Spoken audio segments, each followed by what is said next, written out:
season. Now at the wheel, the Indianapolis entry is quarterback Jeff George. This is my team, and the team's only going to go as far as Jeff George takes them. If I'm rolling good, the team's going to roll. A pro quarterback and a race car driver must make sense of the chaos before them. Of course, their performance is most vital and has the greatest effect on a team. Heroics by either can lift their entire team. Mistakes by either can be disastrous. Although the Colts won't be the first to take the checkered flag this season, it's up to Jeff George to correct his team's current slide and to step on it, because there's still some racing to do. We have 6 games left and no time to let up. So full speed ahead, and hopefully we can look pretty good. Tonight, the San Diego Chargers race the Indianapolis Colts on ABC's Monday Night Football. A perfect 70 degrees on the inside, where tonight the San Diego Chargers are in town to take on the Indianapolis Colts on Monday Night Football. Hello again, everyone. Frank Gifford with Al Michaels and Dan Dierdorf. A game tonight where both the Chargers and the Colts desperately need a win. Both teams came into this season with great expectation. The Colts last year were 9-7. That was coming off a 1-15 season in 1991. They limp in tonight 3-7. Meanwhile, the San Diego Chargers won it all a year ago in the AFC West.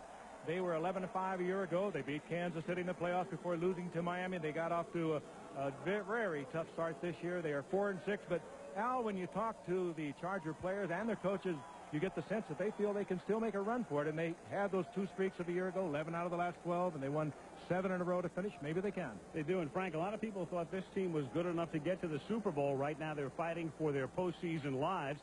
They need to score more offensively. They're averaging only 16 points a game. And to that end, back they go with Stan Humphries, who led them to those 11 regular season wins last year. He was injured, suffered a badly bruised shoulder in preseason, hasn't been 100% since, but back in the starting lineup tonight to try to get them regenerated. Defensively, they have to step it up as well. Last year, they were dominating defensively. This year, they are giving up a lot of yardage. We asked Coach Bobby Ross last night what it would take to get to the playoffs. He said 6 straight wins. Tonight, number 1. So San Diego, a team that hasn't lived up to expectations, and they've got some company, Dan, when they look across the field at the Indianapolis Colts. These are 2 teams, Al, you're right, that both thought that they were going to be in the playoffs this year. Indianapolis is farther away. They were so pleased to end up, as Frank said, 9-7 last year because they finished with 5 consecutive wins. They knew they had a problem, though. Jeff George was getting beat up badly in the pocket, getting sacked more than he should. So what they did was they went out and they got 2 big-time free agent offensive linemen in Kirk Loudermilk and Will Wolford. Between the 2 are going to make almost $5 million this year. Then what happens? No quarterback. Jeff George decides not to come to training camp. He has a 36-day holdout. He gets fined $144,000. He doesn't start until the 6th week of the season. The Colts offense is just now beginning to round into form. But guess what? It's almost December, and it's too late. Here at the Hoosier Dome, a less-than-capacity crowd. They did not sell enough seats to lift the blackout, so no local telecast in Indy tonight. The Chargers to kick off. John Carney to put it in the air. And he sends it into the end zone. Clarence Verdun from a couple of yards in. And Verdun, who's been plagued by fumbles in the last couple of games, nearly breaks it. Turns the corner, but is forced out of bounds up at the 25-yard line. Now the Colts. Offensively, Jeff George, after that preseason holdout, now starting his 6th consecutive game. And he is backed up by Anthony Johnson, who is mainly used as a receiver. A good-looking rookie, Roosevelt Potts. Hester and Langhorne are the wideouts, and Kerry Cash the tight end. Then up front, Dan touched on the revamped offensive line featuring Wolford and Loudermilk, along with Dixon, Schultz, and Moss. 1st and 10, Indianapolis from the 25-yard line. And they begin on the ground, and they begin with Anthony Johnson, who picks up about 3 to the 28-yard line. Now let's take a look at the San Diego defensive unit, which has really been decimated by injuries this season and defections. Mims, Lee, Winter, and O'Neill up front. Burt Grossman underwent shoulder surgery. He's gone for the year. Hendrickson, Plummer, and the great Junior Seau, number 55. And then Frank with Darian Gordon, their top draft choice. At the corners, Carrington and Richard are the safeties. Second down, 8 from the 27-yard line. Johnson this time a split to the right. Potts is the sole running back. And this is Roosevelt Potts spinning, but going nowhere. Stopped by Chris Mims. Potts, a second-round draft choice from Northeast Louisiana, and he has taken over as their feature running back. Coming in tonight, a bit of a question mark with the hamstring that forced him out of the action against Buffalo in the first quarter last week. A rookie and a big one, 6 feet, 250-pounder. Third down and 8. Out of the shotgun. They split Anthony Johnson wide to the left. Potts stays in the block.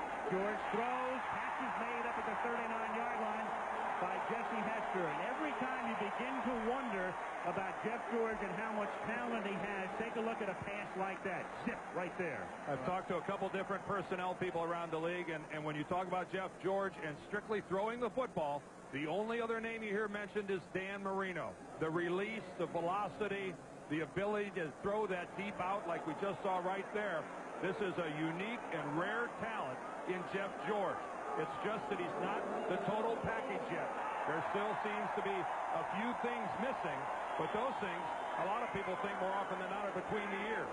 Pass a little bit high, but hauled in by Hester as George retreats, throws again, and there's that out again to the other side, caught by Reggie Langhorne, who was covered by Darian Gordon. Another first down. I'm just right on the limb. I've never seen anyone throw a football like Jeff George. And this is an out, about a 25-yard out. It's just on a line. Not bad coverage back there by Gordon, the rookie out of Stanford. Is going to see a lot of action tonight. He's filling in for Van Horst, but he can smoke that ball. His timing is great. He throws away from the defender, and that's very unusual. Very few quarterbacks do that. He can throw into coverage because he throws behind the receiver when he has that coverage. He is an amazing passer. First down at the San Diego 49-yard line. This is Anthony Johnson. And he's taken down behind the line of scrimmage. They're back in Colt territory. Gary Plummer, the first to get to him, and Steve Hendrickson finishes him off. You know, I made the mention about Jeff George and the total package, and I said, you know, some of the problem seems to be between his ears. One thing I don't want to imply that it's a lack of football sense. That's certainly not the case at all, or a lack of what's going on the field. It's just throughout his career, whether it be collegiately or here in Indianapolis, he's been plagued by curious decisions, by what he wants from the game of football, what he's willing to devote to the game of football. And a lot of people question how badly he wants to play the game of football. Second and 13. It's caught underneath by Kerry Cash, and he's out of bounds at the 44-yard line. Ted Marchabroda in his second year, and he is the guy who's got to bring George along. And when you talk about Jeff George, one word always comes up no matter whom you talk to, and that word is maturity. Well, Teddy Marchabroda is the guy to have around, too. Number 1 draft pick as a quarterback himself a lot of years ago. But he was the one that has developed a lot of quarterbacks around this league. You think back when he was head coach at Baltimore, Burt Jones. He was very important in bringing Jim Kelly along in the no-huddle offense. So he is a perfect coach for young Jeff George. On third down and 5. George buying time, finds the open man. Caught at the 29 by Jesse Hester. And another first down on a very good-looking opening drive for the Indianapolis Colts. You know, Dan, now remember the first exhibition game we came here against Philadelphia? Yeah. The very first time he dropped out of the pocket, chased out of the pocket. Buddy Ryan coaching the defense in Philadelphia. We said it, Buddy would shoot everyone. They did. It was the same kind of a move. He was forced out of the pocket. He moved out to the right. We'll watch Jesse Hester here. But he was throwing the ball off ballot, fired it on a line as pretty as you're ever going to see. Well, as good as the throw was, the catch by Hester was even better. Ball is pad behind him and hidden traffic. That was good work on both ends of that pass play. From the 26-yard line, Anthony Johnson is going to throw, and it's too short and intercepted at the 7-yard line, picked off by Stanley Richards. Jesse Hester had beaten Richard, and the pass was underthrown. Jeff George is perfect throwing the football, so you let Anthony Johnson throw the ball? Not a good call. They're moving the ball so well. You could see when Johnson threw it that he was off balance. He was jumping up in the air and jumping backwards and got nothing on it. Now it's time for our regular feature on what's new in the world of sports science and technology.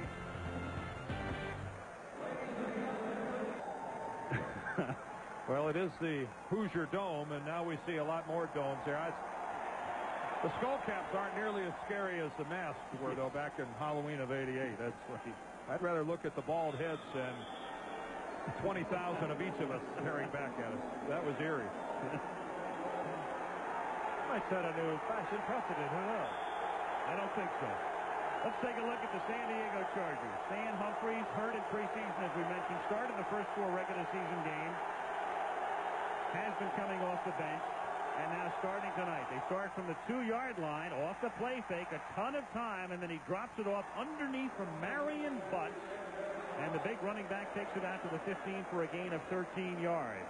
The rest of the San Diego offense now, they begin in the backfield behind Stan Humphries with Butts. We'll also see a lot of a good-looking rookie, Natron Means. Miller and Lewis are the wideouts. They use a lot of double tight end with Young and Walker.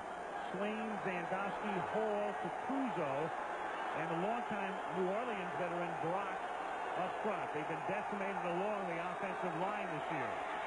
Here's Butts. After the 18 in particular, they really miss Eric Moulton. He's gone for the season. Defensively now. And Indianapolis has had to revamp because of injuries there. Defensive front hand, McClendon, Clancy, and they move Bickett from a linebacking spot to right end. Then Radisic, Quentin Coriat in his second year, and the veteran Harrod are the linebackers. Ambrose and Daniel are the corners. Baylor and Belzer in what has been a very vulnerable secondary. 2nd and 7.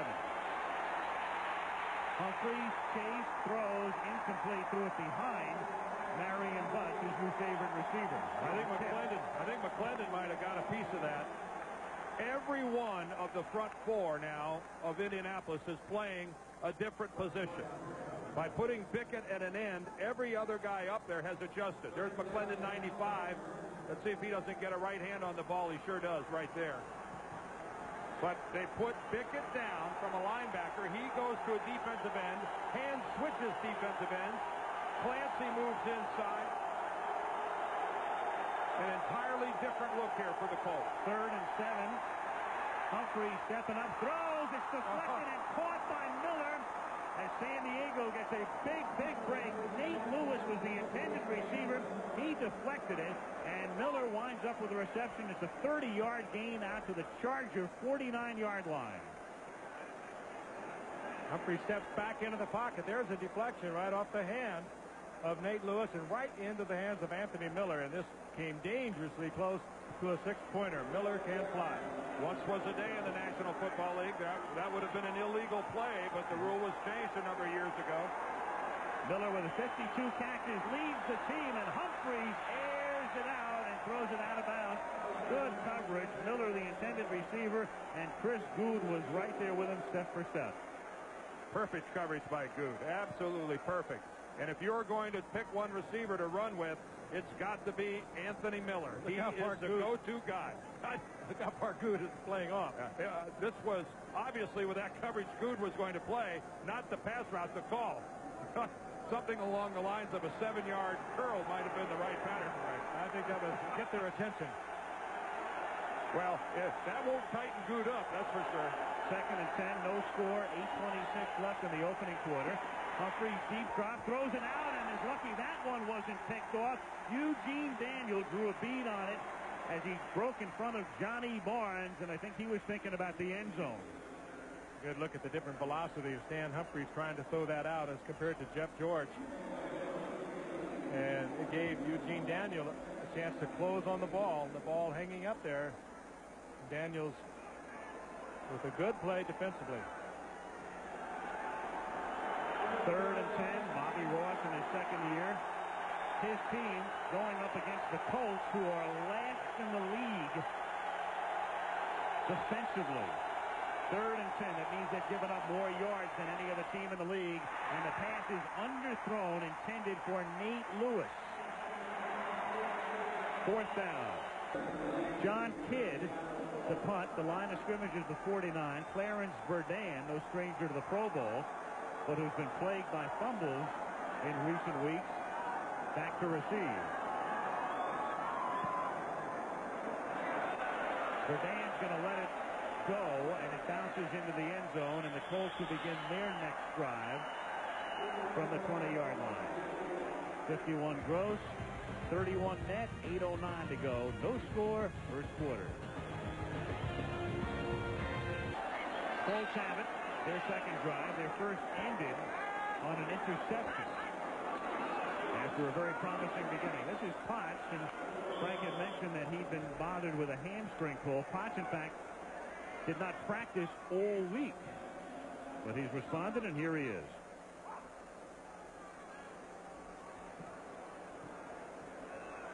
Indianapolis this season, ragged starts in almost all of their games. They've scored only 1 touchdown in the first quarter all season, and that was on a fumble return on opening day.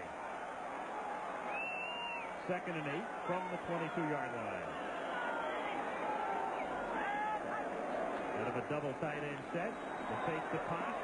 The pass is high, intended for Jesse Hester. Covered on the play by Stanley Richard and Darian Gordon. It'll be 3rd down and 8. I think Stanley Richard coming across from the safety position is the guy that really scared Jeff George into throwing that ball high, and wisely so. I think at the last minute he sees Richard coming and decides he better elevate that thing up there where it's out of reach of everybody. It's going to be a tough night for the Colts if they don't become more successful running the football. George is a wonderful talent, but he's got to have something along the lines of a decent running game to help support him somewhat. 3rd and 8 from the 22-yard line out of the shotgun. 4-man Charger rush. Good protection. First down. Catch is made by Jesse Hester, who was the Raiders' first-round draft choice in 1985. Never really panned out with the Raiders. Went to Atlanta briefly, and he's found a home here in Indianapolis. And he found a victim over in the left corner. Just a strong drive, depending upon the strong arm of George. And you've got to play Hester off just a little bit. Actually, Frank is not playing that far off the receiver. It's pretty good position he's got. Good timing. It was a well-timed out pattern and throw. 1st and 10 at the 35. 6:45 left first quarter. No score. Chargers and Colts from the Hoosier Dome in Indy. George chased from behind and throws, and it's incomplete. Leslie O'Neal was there to try to knock it loose, but the arm was coming forward and the pass is incomplete. Boy, it's good to see Leslie O'Neal has really come back and regained his form. This is a guy who had one of the most devastating knee injuries you could possibly imagine at the end of his rookie season. Was out 22 and a half months. A lot of people thought he would never play again. And look at that explosiveness and the ability to close that he still has. That's a remarkable comeback by a guy who's come back and become a Pro Bowl football player. That was around Will Wolford. Yeah. Great work by O'Neal. 2nd and 10 at the 35-yard line. Line doing a nice job, and the pass is caught up at the 45 by Sean Dawkins, close to a first down.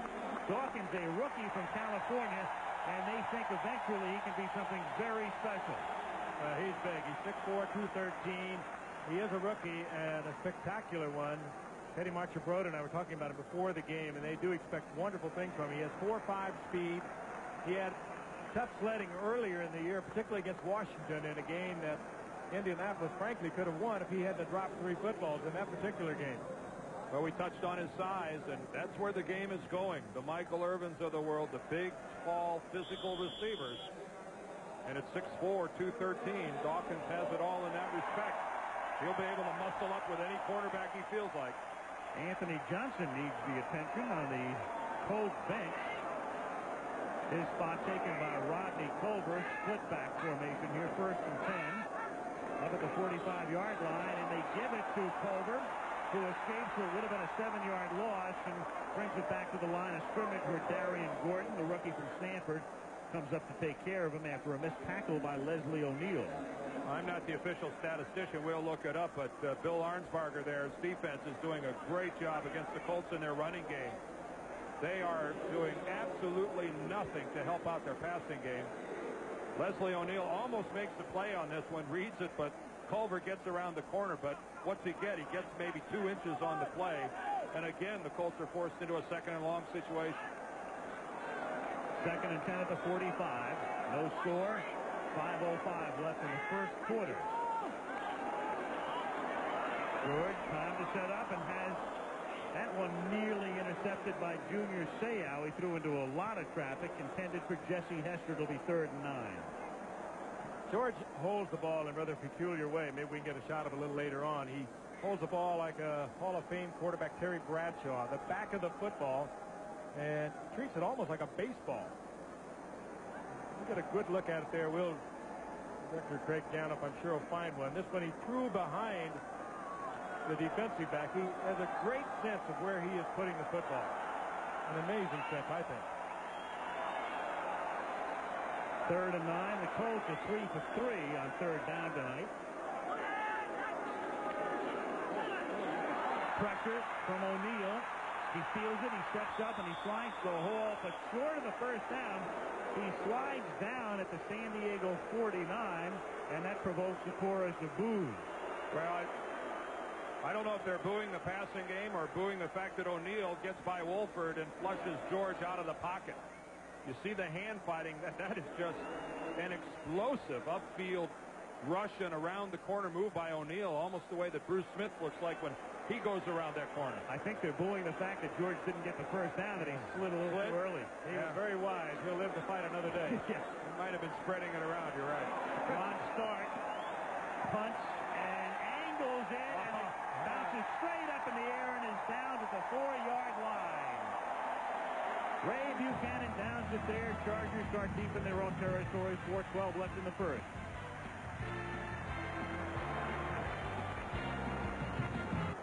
Jeff George on the sidelines, potentially one of the great ones. He handles the ball in a rather unique way. The index finger on the back of the ball, that time maybe just a nervous gesture. He completely flips the ball, but keep in mind he has also not fumbled the ball this year. Whatever it takes. Chargers begin their second drive of the game. Each has begun from the 3-yard line. This time Marion Butts takes it out to the 5. It'll be 2nd and 8. Quentin Coryat makes the tackle. Bobby Ross, a college coach at Maryland, and he turned around a moribund Georgia Tech program and won a partial national championship. And then Bobby Beathard said, "Do you want to go to the NFL?" And he said, "Yeah, right time in my life in his 2nd season." Of course, he'd come to know Bobby Beathard and the Redskins when he coached in Maryland. 2nd and 8. The catch is made up at the 10-yard line by Dwayne Young, the tight end. It'll be 3rd down and 3. Again, let's go back to the graphic there. At drives begun at or inside the 20-yard line. San Diego 2 for 58 this year, converting to touchdowns. Granted, the league average is low, but 2 for 58 is terrible. Only the Colts, ironically, would be worse. 3 for 59 wouldn't be much better, but it would certainly be meaningful right now. 3rd down and 2. A long 2 from the 12. And it's Ronnie Harmon out to the 15. That's an interesting utilization of Harmon, who's a 3rd down back. They throw to him a lot. He caught 79 balls last year. They use him on the ground here. It's his 30th carry of the year, and he picks up a 1st down. Former Buffalo player Teddy Monteroto worked with up there, but a lot of people call him Quicksilver. He's just slippery back there. He's the most amazing receiver out of the backfield, probably in the league today. 79 receptions a year ago. A whole bunch of them were 1st down. 2:20 left, first quarter. 0-0. 1st and 10. Humphrey protected well. Catch is made by Walker, and he is down. He is down. There is no fumble at the 6-yard gain. He was blasted by Jeff Arad, and Eugene Daniel helped out. Derek Walker having to play hurt. He's going to require knee surgery when the season is over. But he's a valuable receiver here to the San Diego Chargers. And this one comes out. Let's see, was he down? Very close. The ball looked like it started to come loose before the knee hit the ground, but pretty tough to detect when you're watching at full speed. Here's Marion Butts plowing his way for a gain of 5. He takes it out to the 26-yard line. The Chargers like to use Butts early, and then they bring in a guy who's just about as big eventually, and Natron Means, the rookie from North Carolina. Already a good drive, though, for San Diego. They've moved the ball out beyond their 25. If it ended right here, it's still a pretty successful drive when you consider it started inside their 5. Sam Clancy out, Willis Pegues in along the defensive front. 1st and 10 from the 27-yard line. The fake to Butts that buys time for Humphreys, and he finds the open man. That is Sean Jefferson out to the 44-yard line. Tackled there by Chris Gould. Give a lot of credit to the offensive line, and also Butts, who picked up the blitz, one of the rare blitz on the part of Indianapolis, and you can see a safety blitz. They brought number 36, John Baylor, and of course that gives you single coverage downfield. It picked them up, and they had time to throw the football. 17-yard gain, 1st and 10 at the 44-yard line. Nate Lewis in motion. Little toss back to Butts. And he gets upended as he reaches the 50-yard line. Jeff Farad makes the tackle, and that will be the final play of the first quarter. Good, solid work on the line of scrimmage by Bobby Ross's San Diego club, and right now they're making the Colts look like the 27th rated defensive unit in the NFL that they are. Into the first quarter with no score. Back we come in the second quarter of Monday Night Football after this commercial message and a word from our ABC stations.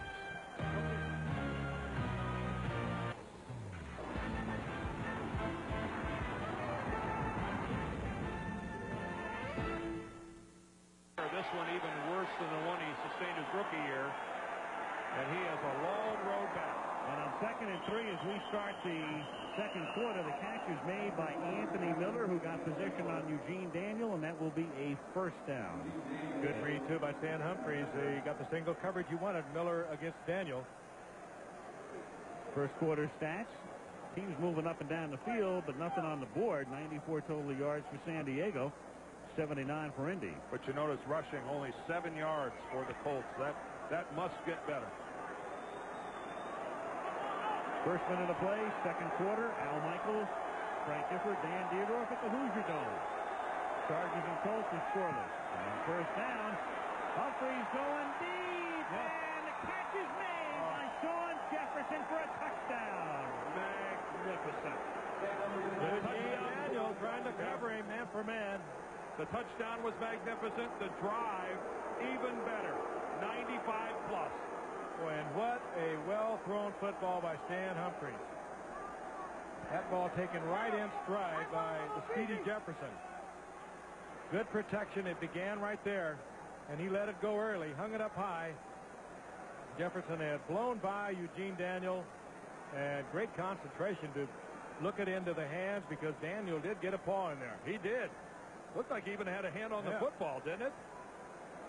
Great work by Jefferson controlling the ball. Good work. 97-yard drive. John Carney for the point after. John takes a hold. It's nearly blocked, but he boots it through, and they keep waiting for Sean Jefferson to emerge. And maybe his time has come in his 3rd year in the league, his 2nd touchdown reception of the season. And go ahead and amend that graphic. The Chargers are 3 of 59 now. Bobby Becker, the general manager, and Bobby Ross, the head coach, hoping that he could jumpstart the offense, and he has done just that. 7-0 San Diego. John Carney to kick off. Clarence Verdun and Rodney Culver back to receive. And Verdun waits for it at the goal line. Oh! And gets hammered as he reaches the 17-yard line. There's a marker down, however, back at the 35-yard line, which means that one of the Chargers was offside. I think several of them were off. Now, they don't call it very often, but that was really blatant that time. Terry Crews, number 51, that we've got jogging off, was slow to get up. This was a major collision. Ron Blum is the referee tonight. You often hear it, but you don't often feel it. On the kicking team, 5 yards. Free kick from the 30-yard line. Frank, I think that's a good description. We could feel that up here. Watch this.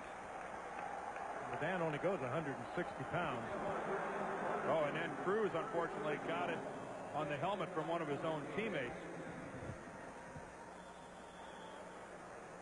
That was a big shot. Verdan just pops right up. He's pound for pound, obviously not a very big guy at 162 pounds, but he's taken his share of licks in this league, and he bounces back.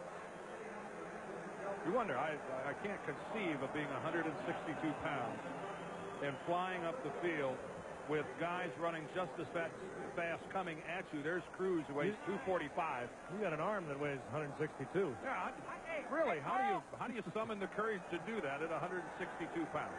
And he does it time after time. Oh. That's the way you run him kickoff back, though. I mean, you got to hit that gap at full bore like he was blowing. I mean, you're going to go a long way with it. You don't come up there and run a kickoff. No, you well know, Dan, dancing around. You got to do it that way. Kind of the way a defensive back comes in on a safety blitz. You think about it as an out-of-body experience. Yeah, sometimes it could be. Just better to be out of their body than out of your body. Carney's kick. This time it's taken at the 9, and it's fumbled. And it is batted back in bounds. It will be batted out by Terry Cruz. He was also involved in it. He came up with the football eventually. And the officials will now confer at the 12-yard line. That was Verdan who muffed the ball. He never had possession of it. It just bounces right off his chest. Kicking team player was the last to touch the ball before it went out of bounds. We have a kickoff out of bounds. It'll be Indianapolis' ball, 1st and 10 on the 40-yard line. Well, what a break for the Colts. The Chargers never controlled that ball, so there's no way they're going to get it. No, but it's the field position. Yeah. They're going to bring it all the way up to the 40. That's a rule that should be rethought. Yes, that's really ridiculous. Dude, But that was a good play by Derwin the Brady rule. to get it back in the playing field. It looked like he did.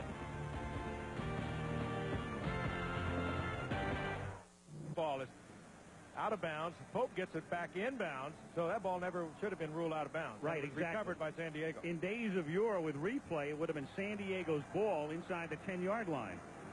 I will have to agree, Al, as much as I'm glad we're not looking at the replay. So what a huge break for the Colts as they take over at the 40-yard line. And George, off the play fake throws, it is juggled, and it is incomplete at the 50-yard line. It's a huge break on 2 counts. Number one, they shouldn't even have possession. But secondly, going back to what I mentioned going to commercial, Dan, it's a weird rule where if you fumble the ball and you fumble it out of bounds, in effect, they're awarding you another 27, 28 yards in that instance. I couldn't agree with you more. Did you notice when the official threw the flag? He threw the flag after the ball had already been recovered by San Diego, and the guy stepped out of bounds when he was running with the football.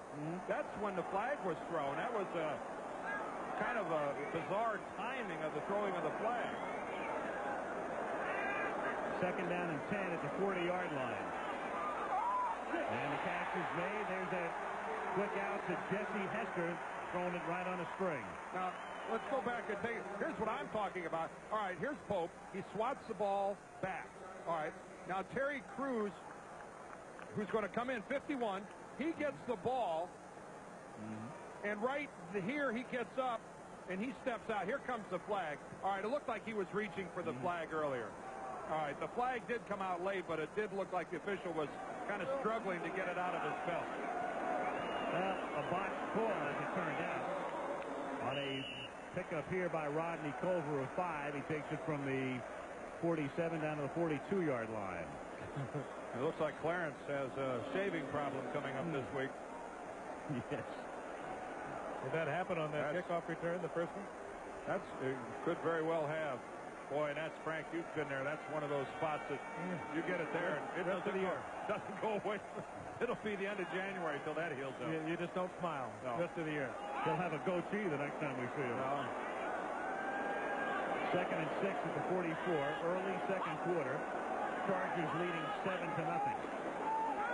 Culver behind Potts. but a great play by Junior Seau to tackle him from behind. Oh, he just eats that kind of play up. You pull 2 guards in front of Junior Seau. He's in behind the lead guard, and he is so quick and so fast. He reads the 2 guards pulling right here. Boom, he makes the play. But right there, when he heads upfield, is normally, whereas a defensive coach, you take your guy in the film room and say, you can't do this. You'll be behind the play. That's a bad angle. You can't. Well, with Junior, you let him go wherever he wants. When you have that kind of speed, you take any angle you want because you're going to get them.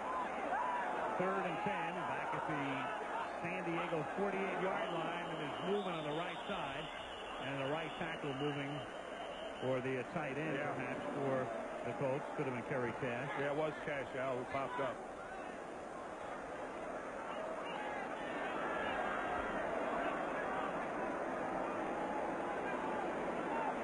False start by the snap. 88 offense. 5 yards. Repeat 3rd down. Kerry Cash is the twin brother of the Chiefs tight end, Keith Cash, who caught a touchdown pass from Joe Montana yesterday. You know, that was one of the things that maybe might not happen had Jeff George been in training camp and working day in, day out, going with it, changing the line at the line of scrimmage in practice. They've never had a practice session with him. He came in, he started 5 games ago, and he just has not had that much work with that offensive line. 3rd and 15, 4-man rush, great protection, and he zooms one complete to the 31 into the arms of Sean Dawkins. Come on, Sean. It's not that good. Yeah, but when you've only won 3 games, A, you'll do anything sitting in the stands, and B, the team gets excited over little things. He dropped one like that in Washington that would have got the Colts the first down inside the 20-yard line. One big difference between this year and last year is the Colts, in a sense, have gotten what they paid for in terms of vastly improved play on their offensive line. Jeff George saw excellent pass protection on that particular play, and Loudermilk and Wolford have been big reasons. George over 100 yards, 19 minutes into the game as Roosevelt Potts bangs his way to the 27-yard line. George knows that Ted Marchibroda beats up his offensive line, and he has done just that. They gave up 44 sacks last year. This year they have 16 they've given up coming in through 10 games. They're protecting him a lot better, and he knows it. 2nd and 5. Rodney Culver just across the 25-yard line, and will set up a 3rd and short. The Colts have been a very ineffective rushing team in 45 of the last 58 games going back over 4 seasons. Fewer than 100 yards on the ground, and that's the most such over that span by any team since 1947. And tonight, George is doing it in the air. On the ground, nothing. 1.4 per rush. 3rd and 3 from the 25-yard line. 9:45 left. First half, 7-0 San Diego. 4-man rush from the front, and O'Neal gets to him first. Leslie O'Neal, the first to get to him for the sack. That could have taken him out of field goal range. Boy, what an inside move by Leslie O'Neal. They call this the swim. You start upfield, and then you make a move to the inside. You hit with your left, take that right arm, swim it up over the top, and a textbook move there by Leslie O'Neal. Watch him here on the left. There's the swim move to the inside. Look how cleanly he beats Will Wolford and smothers Jeff George. Leslie O'Neal is turning in a performance so far as good as the defensive end can. Dean Biasucci will attempt a 53-yard field goal. Ron Stark to hold. The kick is no good. Plenty of distance. His best is 55, so he was right on the edge. Boy, just hooked. Yep. Right at the last minute. Halfway there, I thought he had it. And give that 0 to Leslie O'Neal.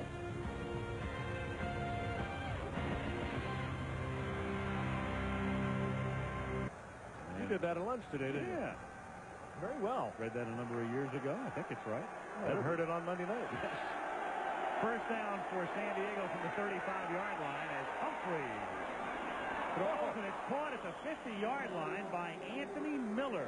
He's at midfield, and that's a Charger first down with San Diego on top, 7-0. It was almost like Stan Humphreys was listening to us today. I can do that too. He threw about a 25-yard out. and right on the money, away from the defender, and Miller making a good drive on the defensive back, Chris Good, but a well-thrown ball by Humphrey. 8:55 left in the half. Lonnie Harmon is in on first down. They swing him into the pattern, and Humphrey flips it to Harmon. And Ronnie cannot take out Eugene Daniel and then pays the price.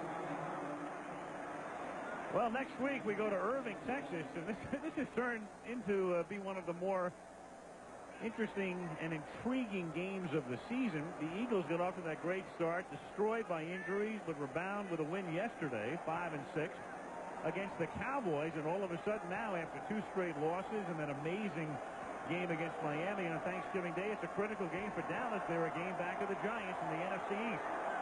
Dallas and Philly next Monday night. 2nd and 9. This is Natron Means, the rookie from North Carolina.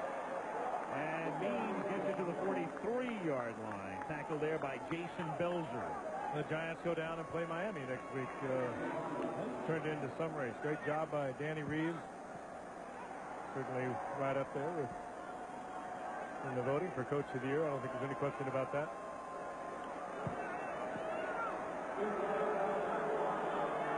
Third down and a short 4 at the Indianapolis 43-yard line.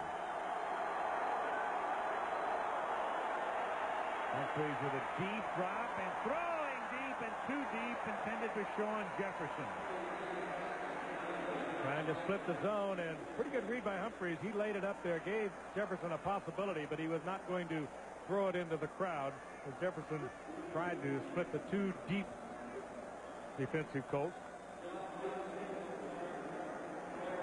4th down.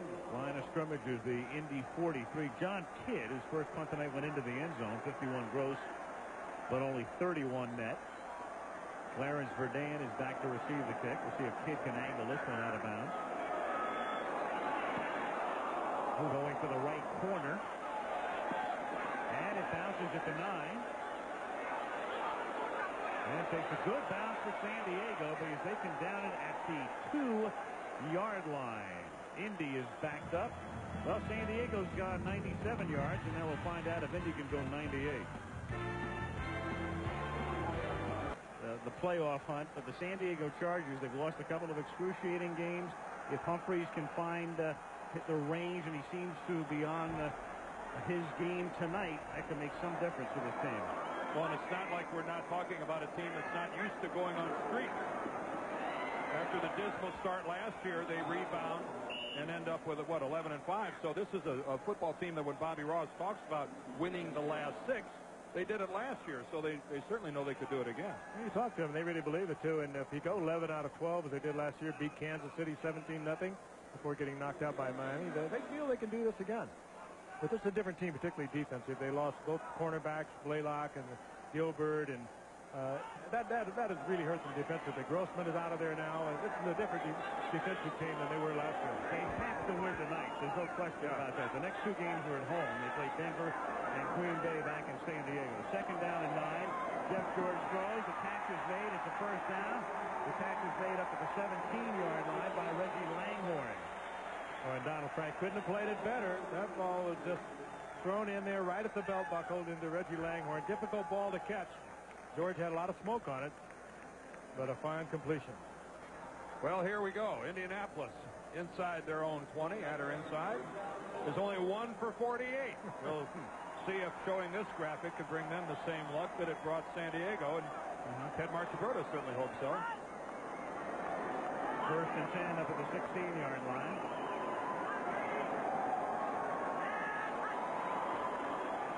George throws, and the catch is made by Hester. It's an 8-yard pickup. Pulls it in up at the 23-yard line, tackled by Donald Frank. Guess if it works once, it'll work twice. Donald Frank is, I think, beginning to wonder, what did I do to you? Top of your screen, this is actually a zone defense. And Hester reads it along with George, breaks it inside. Perfectly thrown ball again. 5:15 left first half. San Diego leading 7-0. George obviously changing at the line of scrimmage, running out of time on the play clock. And 2nd and 2. Roosevelt Potts exploits a huge hole and then runs right over Stanley Richard as Randy Dixon sprung the play with a great block up front.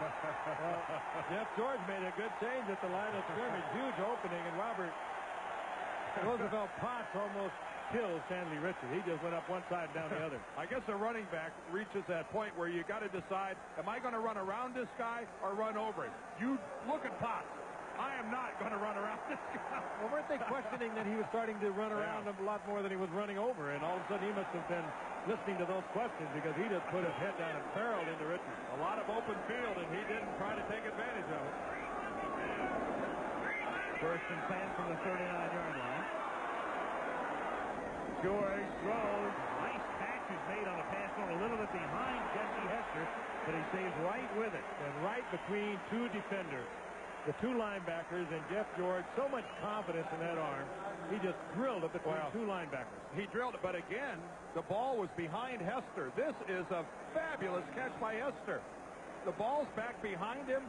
Frank, that's a ball, wouldn't you agree, more often than not, isn't going to get caught. Tough to catch, but he had to throw it there. I mean, if he doesn't, it's going to get deflected or picked off. I'm saying Jesse Hester is having a fabulous first down.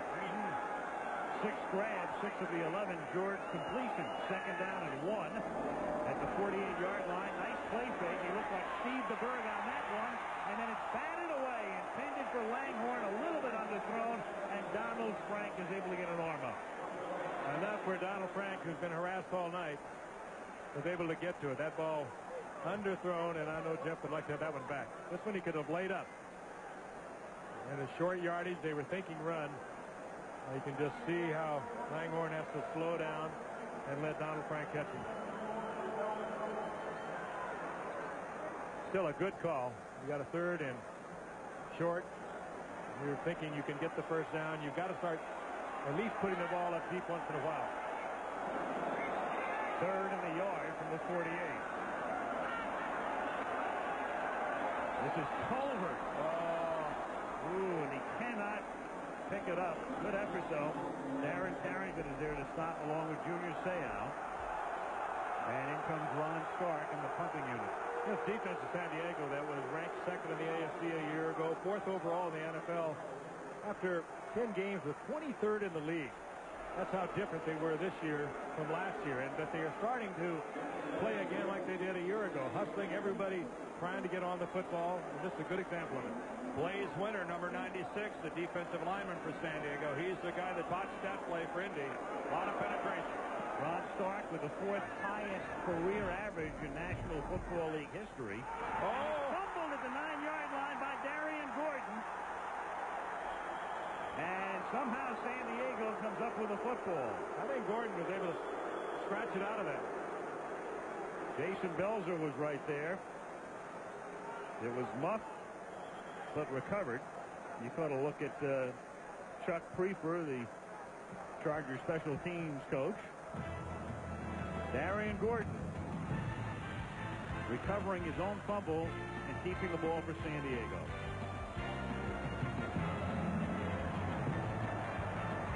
There's number 29. You're supposed to give the guy a yard. That's encroaching, I think, a bit. Here's Leon Means, the rookie, and he takes it from the 9 out to the 26-yard line. 2:28 to go in the first half. San Diego up 7-0. Boy, look at the left side of the offensive line of the Chargers pull all the way over and get through on the play. Zandowski, Swain, these guys came all the way across the formation and got upfield. A well-blocked play that time by San Diego. From the 27, Means again. Ooh, great move by Nathan Means. And he's out of bounds at the 45-yard line. Derek Walker threw the key block on that play. What an acrobatic move by a 45-pounder. They'll spot it at the 49-yard line. 25-yard gain. He was hurdled a defensive back and came up to make the stop. This is beautiful running. Big man. Keep in mind, he's 5'10", 245 pounds, right over the pile. Again, though, Zandowski and Swain on the left side with Walker. And Harry Swain locked up with number 50, Dwayne Pickett, a linebacker who's playing defensive end. And right now, the Chargers' offensive line is starting to assert themselves. Rick Venturi, the defensive coordinator, former head coach at Northwestern, was the interim head coach here in 1991 when they fired Ron Meyer before they hired Ted Marcabrota. And this is Nathan Means in a pinball machine going nowhere. And Venturi has taken a bit of a gamble tonight in the way that he has moved everything around up front. And there's one of the gambles right there, taking Pickett, a pure linebacker, making him play down the entire game. Timeout Chargers. Down at 9 at the 48-yard line. San Diego leading 7-0. They have 2 timeouts remaining. Ronnie Harmon for a hard yard is tackled by Skip McClendon. And Chargers conserving their 2 timeouts. 3rd down 7 at the 47-yard line. Clock down to 1:35. John Freeze, backup quarterback now with a headset on. Humphrey throws, and the catch is made by Jefferson. He's out of bounds with a 1st down. That's the 2nd time with this half that the Colts have gambled and come with a blitz and not gotten anywhere near Stan Humphries. Locked up with single coverage and a rather easy conversion to a 1st down. And that left single coverage. Yeah. And Daniel has been beaten several times now. Well, you can't, Frank, if you're going to take the chance and blitz and lock up one-on-one back there, I think there's a time limit as to how long you can expect your guys to lock up and stay with this talented group of Charger receivers. 1st and 10 at the 38-yard line. 1:29 left in the half. Harmon, nice move. He's met and stopped at the 31-yard line by Jason Belzer. And San Diego takes its 2nd timeout with 1:19 to go in the 1st half.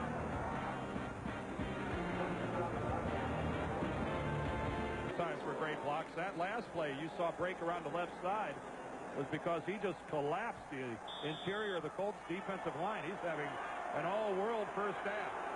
2nd and 3 at the 31. Chargers leading 7-0. And Indianapolis has come across the line, so in effect a free play as Ronnie Harmon is run out of bounds at the 27-yard line. John Hand came across the line for Indy.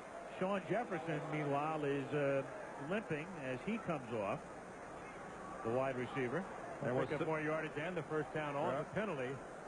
But this is the area where you really have to keep your eye defensively on Ronnie Harmon. And this is bad news. Here is John Jefferson limps off. 98 defense, 5 yards from the previous spot, 1st down. Well, Jefferson is the man who has scored the game's only touchdown. Or at least he's back to putting some pressure and walking over it. I see him patting his thigh up high, up towards the hip. Most of these wide receivers do not wear any thigh protection at all. An elbow or knee, and it is really painful. 1:12 left in the half. San Diego 1 timeout left. They lead 7-0.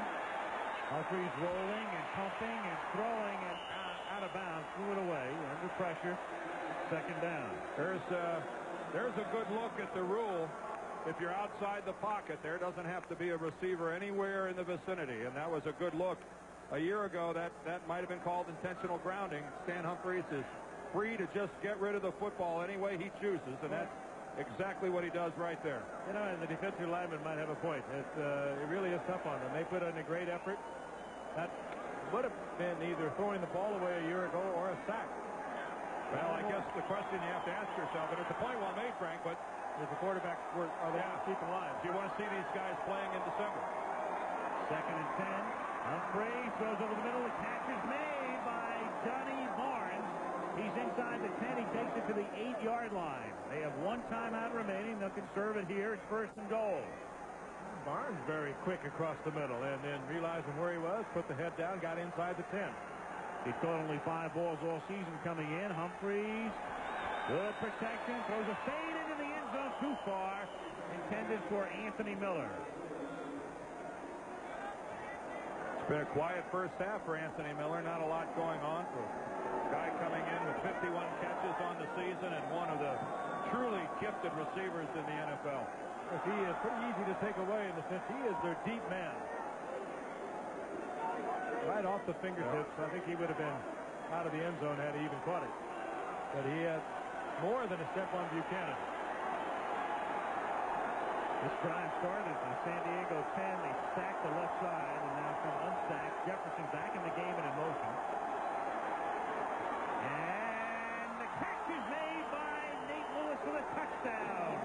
Boy, Chris Good, the defensive back on the coverage, didn't have any idea where the football was, and he just scoots right on by and not even a factor in the coverage. Boy, that's a difficult deal for a defensive back. The Chargers flood that zone over there, and Lewis pulls up and stops, and Good keeps going right on by him. Right there, Dan. Good just got totally lost back there. He is playing catch-up, overruns the football. Lewis, not even difficult for him. That climaxes a 90-yard drive to go with an earlier 97-yard drive. Carney for the point after Kidd to put it down. I think they're 4 out of 60 now, aren't they? Well, they wanted to reignite that offense with Humphreys, and they have done it. First time this season, the Chargers have scored 2 touchdowns in the first half. They've had a lot of trouble scoring. They've scored only 20 points in their last 2 games. They have 3 offensive touchdowns in 5 home games this year. But tonight, under the leadership of Stan Humphreys, they have marched down the field and looked terrific.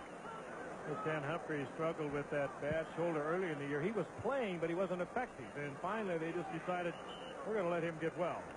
Set him down, and they brought on Stan Freeze, and finally, when he was healthy, the arm was strong again. They put him back in there, and things have changed for the Chargers. You see Rick Venturi on the sidelines talking to his guys, loading up on the gum. And he said Stan Freeze, and it's John Freeze, of course. He may be doing a lot of gum chewing here in the second half. Talking to Dwayne Bickett right there, and he is really a lot of pressure on Bickett's shoulders. He plays a down lineman in their nickel where he's a defensive end and rushes upfield, but a big difference between that sort of a nickel defensive end and having to stand in there on first down and take on double teams and 320-pound offensive linemen. You know, Dan, he was even a better weak side linebacker than a strong side linebacker. And they moved him to strong side linebacker this year when Chip Banks got hurt, and he has really been ineffective at that point. Well, they're missing Tony Saragusa, their talented defensive tackle. We've already chronicled that Entman is out. And this is a revamped look for the Colts up front defensively. There's Saragusa right there on the sidelines. They're hoping to have him back next week. He's got a bad ankle, and he's been steady inside for the Colts. But they are hurting defensively, and this has been a pretty dominant first half for San Diego offensively. They've got these guys backpedaling, and they went to the 4-3 defense here because of those 2 guys right there. Because of Entman and because of Saragusa, they went to the 4-man defensive line because they had that type of talent at the 2 defensive tackles position. Unfortunately, they're both in street clothes. Jeff George on first down, and they keep it on the ground to the displeasure of the crowd. Rodney Culver steps out of bounds up at the 27-yard line, and we have our mics everywhere. Interesting feature coming up at halftime. We talked to 5 former coaches in the NFL, including Mike Ditka and Joe Gibbs and Bill Walsh and Dick Vermeil and John Robinson about their leaving the game and whether or not they think about coming back to the game. It's very interesting, some of the insights that they offer. The way this season's going for a couple coaches around the league, we may be able to interview a few more. Second down and 3 up at the 30. And this is Culver again to the 32-yard line. And Indianapolis appears to be, well, they're going to stop it here. They run for a first down when they've had no running game whatsoever, and I'm afraid it's not exactly what the fans were looking for. Speaking of coaches, there are a few who might have been unemployed who are doing pretty well right now. Jerry Glanville and Jack Pardee, whom some insiders had fired earlier this year. And isn't it interesting to note that Bobby Ross is still the coach of the San Diego Chargers? A number of reports this week indicating that he was going to Clemson. Well, indeed, Ken Hatfield left Clemson. And then this afternoon comes the report that Tommy West leaves to the University of Tennessee, Chattanooga, and he is the new head coach at Clemson. Bobby said, I don't know where it got started. Bobby Beathard said it got started because a couple of very prominent boosters, and there is Bobby with the owner, Alex Spanos, a couple of Clemson boosters sent a fax to the San Diego Charger office imploring Bobby Ross to come to Clemson. And that's where it got started, picked up by insiders. And you too can dial 1-900-SLEMEAL and get inside information in the NFL as well. Did you ever hear a guy talk with a smile on his face? On first down, George throws, and it is caught, and a flag goes down at the 44-yard line. Reggie Langhorne, the receiver, and let's get the call from Ron Blum, excuse me.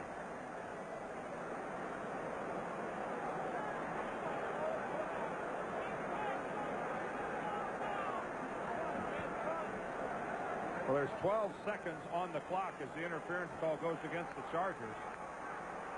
So we do get an opportunity to see San Diego. 24 defense. The spot foul. First down. Sandy Richard, he had that hand wrapped around the receiver early. Reggie Langhorne trying to get to the football. Here comes the hand. There it is. The Colts still have two timeouts left, so they can work the middle of the field and stop the clock if they get in field goal range. They're now restricted to the sideline. And Jeff George going in the direction of Sean Dawkins with only 7 ticks remaining. Now you're pretty much restricted to the sideline. Bill Arnsparger. Get the completion, any kind of run, you're going to expire for 7 seconds. But you could conceivably complete one across the middle if the guy goes down in a hurry.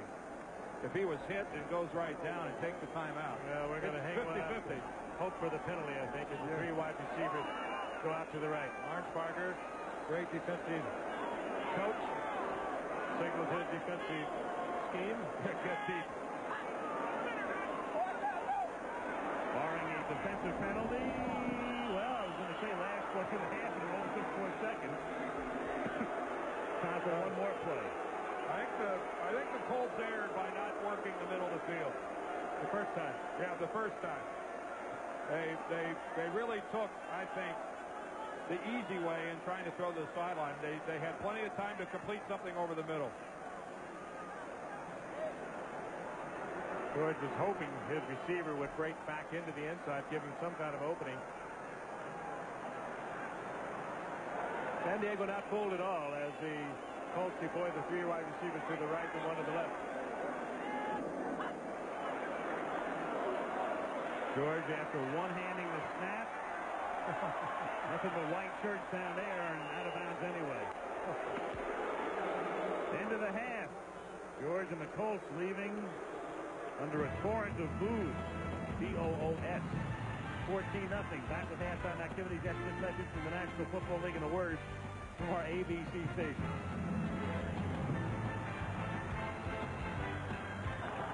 We start the second half. Al Michaels, Frank Gifford, Dan Deerdorf, Hoosier Dome, Indianapolis, San Diego leading 14-0, and the Chargers will get the ball. Dean Biasucci sends it skyward, taken at the 9-yard line by Nate Lewis, who scored a touchdown on a pass reception in the first half, and he brings the ball back out to the 21, and there's a marker down. It's been a relatively penalty-free game. Ron Blum, who is a teaching golf professional, is the referee tonight. I could teach golf. I don't think I would be out there taking the abuse that they take. I could teach golf, too. I just wouldn't be able to get anybody to pay for it. You could teach golf. Where could I find a sucker that would want to learn anything about golf from me? Well, make me an offer. I am better than you. That's the only thing I feel confident about. Penalty is against the Chargers.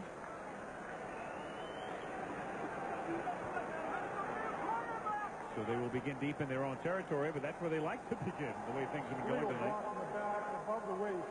Number 58 on the return team. Half the distance. First down. Well, the Chargers have gone 97 yards and 90 yards, so they begin at the 7-yard line, trying to begin a 93-yard drive, 1st and 10. And Marion Buck falls down, and scrambles back out to the 9-yard line. Tonight, in comparison to the rest of the season, in their first 10 games, 57 drives beginning at or inside the 20, 2 of them resulting in touchdowns, and tonight 2 for 3.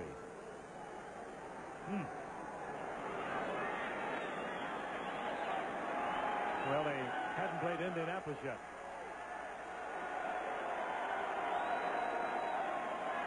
On 2nd and 8, Humphrey throws. That's the tight end, Derek Walker, first down. And half kidding about that. Indianapolis coming in after 10 games, the 27th team in the league defensively. Well, they struggle to get points on the board. They have given up a lot of yardage. See, Frank, most people think I'm the only one that's that cruel. Glad to see you getting in on it here. Well, you're right. You'll get blamed for it, though. Probably so. You're right.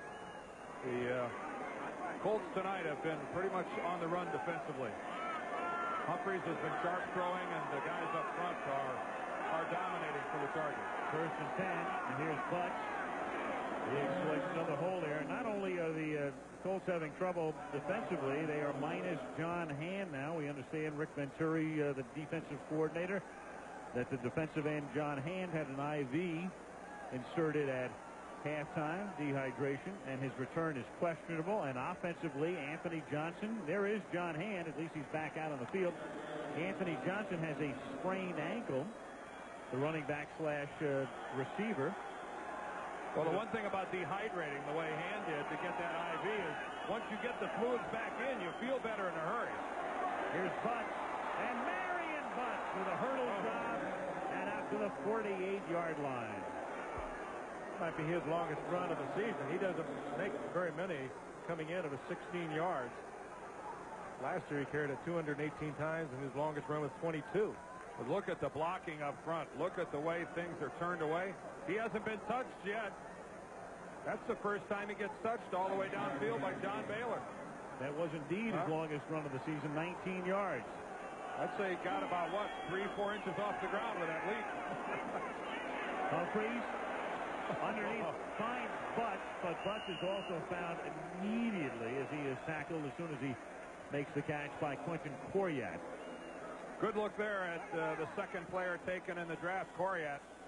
Edmund was first, Coryat was second in that unusual year back in 1992 when the Colts had both the first and the second choice in the draft. And this guy was injured his rookie year, but he has really come on, and this guy will be a star in this league for a long time to come. A pair of 55s tonight wearing that number and playing linebacker, Coryat and Sayal, a couple of good ones. 2nd and 10, and Marion Butts to the 48-yard line with 11:50 to go, third quarter. San Diego leading 14-0. Coryat also one of the reasons the Colts thought they could go to the 4-3 with the middle linebacker very securely, because he is a fine specimen there in the middle. Good against the run. They played him on the strong side last week, and last year in a 3-4, and he played so well they thought they could use him in the middle. Better than a 2-1, almost 3-1 edge to the Chargers. 3rd down and 5. Humphreys with 3 receivers running patterns on the left side, goes that way and finds the open man at the 38, Anthony Miller. He's tackled by Eugene Daniel, and on the drive that began at the San Diego 7, they're all the way down to the Indianapolis 38. Daniel is a designated picky tonight. We have gone against him 7-8 times. Big John coming back in. You're right, he's being picked on, but watch this pattern. This is a pattern that takes a while to develop. It's a break off all the way back to the inside. Stan Humphreys is enjoying himself back in the pocket under a very, very sparse pass rush by the Colts. The 37, Marion Butts to the 21-yard line. You sense something right about now? Is one of these teams really starting to take control of the ball game about now? Well, I sense that the Chargers, and we talked to Junior Seau about this last night, I said, what's the best game you guys have played all year? He had to sit there and think about it, and that indicates they really haven't put it together all year long. They're doing it tonight. When you can run the football like this, pretty soon you can come with a play action, and that secondary is starting to think run. How can we help out the defensive front seven? First down at the 22-yard line, and Stan Humphries throws it out of bounds. Intentionally. Very brightly. Somebody get a hand on hand here? Well, he's working. Let's take a look at it here on this side. That's Jonathan. And he kind of gets that left arm, but still a good work there by John Hand, getting inside, getting upfield, and putting Humphries on the ground. Wonder what was in that IV. Yeah, I want to know. Inquiring minds want to know. 2nd and 10. Oh, boy. Marion Butts to the 15-yard line. Just dominating up front are the San Diego Chargers tonight. Jonathan, by the way, went to Bloomsburg College in Pennsylvania. I know, Al, that you've been to the campus many times. There he is, number 74. The Bloomsburg Bomber working against Scott Radisick. I bet this looks good to Bobby Ross. Also, we talked about the defensive players they lost. They lost their entire right side of the offensive line to free agency this past year. They just rebuilt that entire right side. 3rd and a short 4. Ronnie Harmon, he's going to be very close to a first down. They have to get to the 12-yard line. Might be close enough to measure. Think he got there? Nate Lewis says he's got it. See where they put it down. I didn't think he got there. No, he didn't. If they put it, well, Nate Lewis is sure of it now. Measurement. Well, the ball is up by the 12. Boy, I didn't think he got that far up there, but that's where the ball is spotted.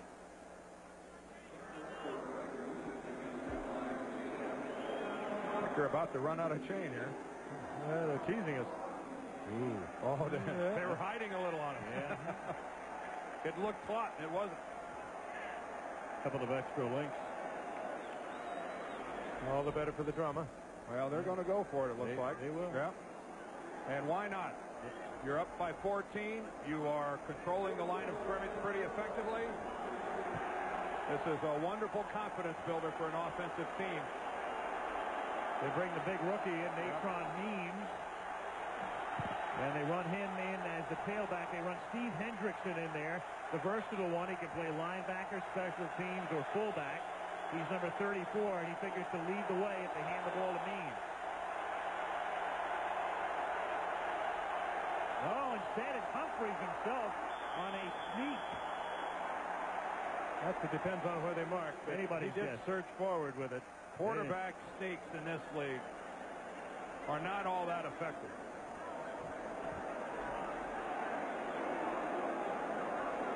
Quarterback doesn't get much of a run at it.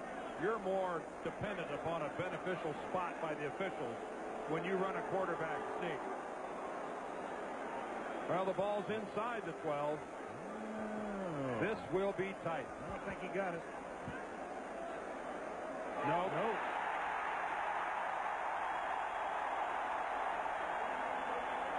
Well, if Indianapolis is to get back in the game, it'll come off this, where they stopped San Diego after the Chargers had marched in their own 7. 8:46 to go in the third. 14-0 Chargers.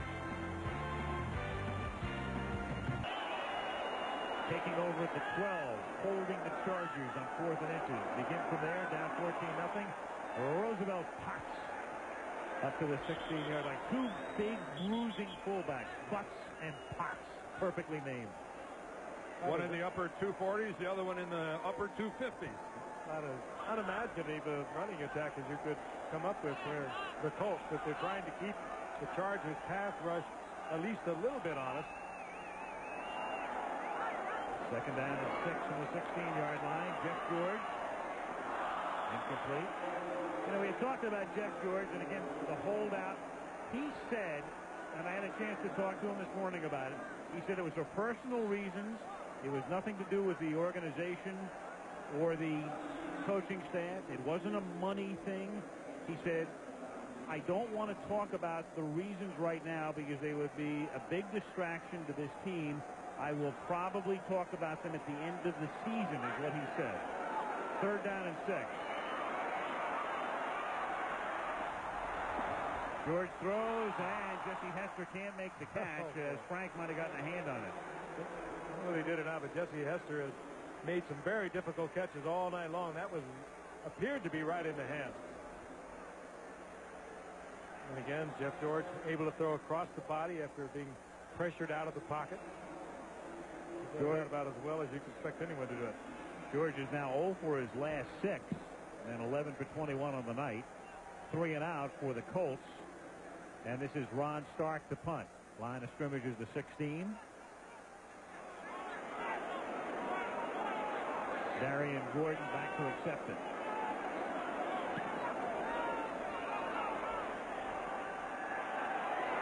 Whoa! 43-yard kick, and he's popped immediately. The ball is loose. Darren Carrington. Oh, let's back up one time. How about if we go to the other team? Jason Belzer. What a hit. Wow. Gordon, this is his first time returning punts. He should have, no question, called for the fair catch. Boy, he was really popped by Belzer. San Diego retains possession somehow.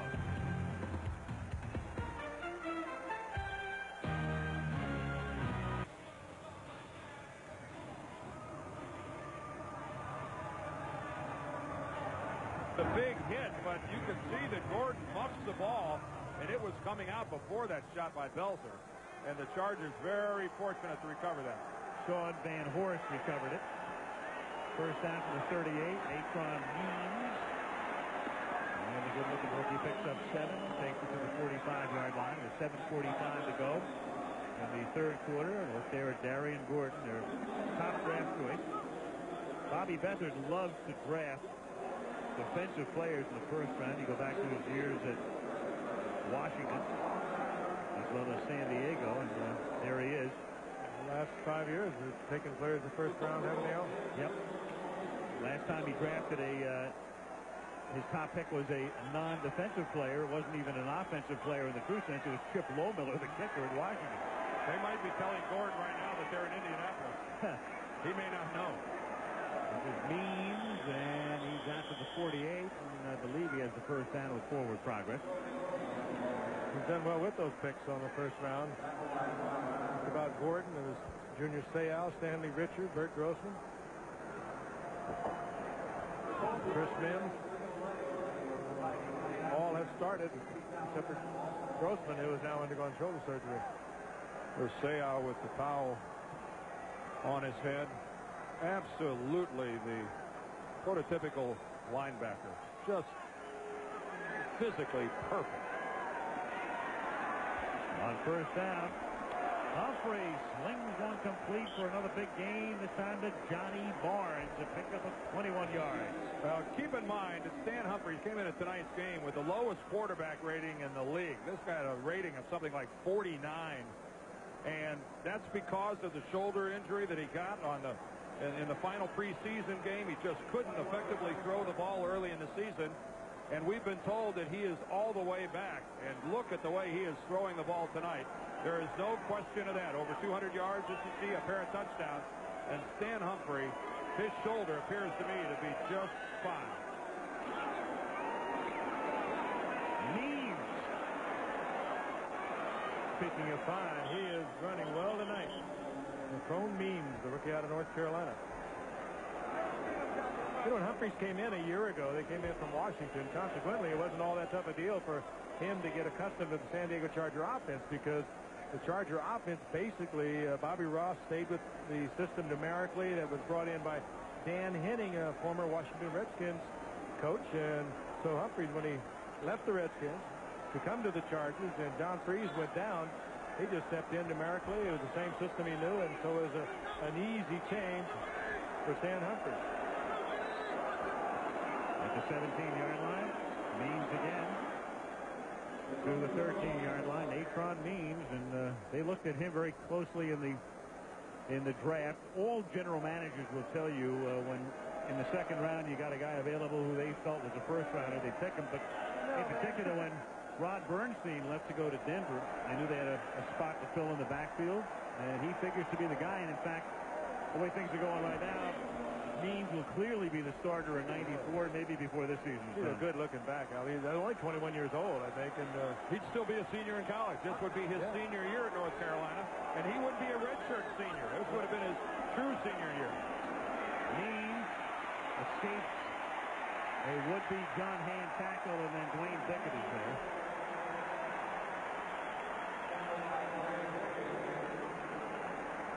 Well, the Colt defense came up with a big play on 4th and short the last time the Chargers were down here with the football. There's a double team and a good look at John Hand driving upfield, getting through the block of Stan Brock and making the play, stopping it. Dwayne Bickett comes in and cleans up. And once again, Rick Venturi's defensive team has to come up big again, down by 14. There's no margin for error whatsoever now for Indianapolis. 3rd and 11, 3:44 to go, third quarter. San Diego leading 14-0 and trying to make it 21, almost, but incomplete off the fingertips of Anthony Miller. And that's one he more often than not would come down with. Played well by Stan Humphries. Ray Buchanan with the coverage. Now, John Carney, earlier this season, Carney's the guy who kicked 6 field goals on opening day and then 6 more week 3. And set the NFL record 29 in a row. That's Buchanan making a play against Anthony Miller. 36-yard attempt for John Carney. His new record streak is in jeopardy. Norm Johnson of Atlanta has 25 in a row currently. And Carney's kick is good. 36-yarder. 3:33 to go in the third. 17-0. Bolts.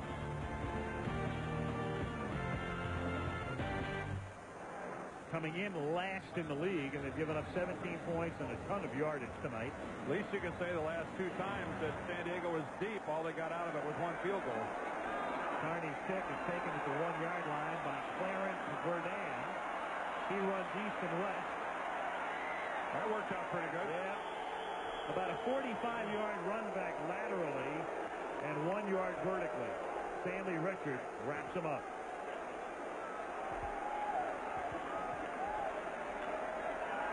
San Diego special teams coach Chuck Prefer, quite happy. Different story on the other side. Brad Seeley can only shake his head. What happened, he said. They could go back to the start of the season, have Jeff George not hold out, not lose some of their key players to injury, and they are left to wonder about what could have been here in Indianapolis. I've bet on a few horses that have run that way recently. First down for Indianapolis in the 2. You've owned a few that run like that. That too. Incomplete. They met untimely ends, but coming back. Reggie Langhorne, the intended receiver. Well, when you haven't run the ball effectively all night, and now you're down 17-0, the threat of a running game is a hollow one indeed for the Colts. If they're to get back, the only way will be on the arm of number 11. 2nd and 10. George running around the end zone. Hits Rodney Culver. He's out to the 11-yard line, and he's a little short the first down. You don't want to spend too much time analyzing one play. But if we're going to wonder what might have been, what happens if instead of the interception on their first possession on the pass by Anthony Johnson, what happens if the Colts go on in and take a 7-0 lead? How different is it? 3rd and 1, and they convert. That's Terry Cash. I think it'd be 17-7. Could be. And Jeff George is hurt. Don Mikowski is the backup quarterback.